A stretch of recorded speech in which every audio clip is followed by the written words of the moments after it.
নিজ জন্ম কলা মা को हत्या कले दुई पुओ। एभली अभावनीय घटना घटी कटक महानगर महानदी विहार अंचल रे। एणे हत्याकांड को घटाइबा परे जणे पुओ फेरार हो जाइथिबा बेले अन्य जणे अभियुक्त पुओ को अटक रखी पचरा उचरा करुछि पुलिस। सूचना अनुसार महानदी विहार स्थित एक घरे माँ और दुई पुओ रहुथिले।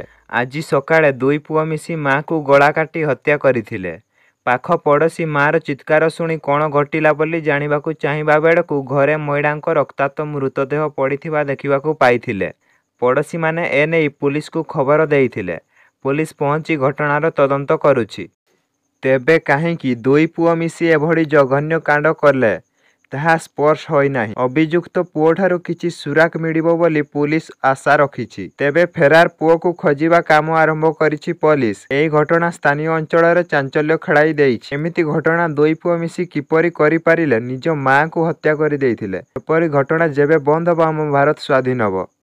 जय जगन्नाथ।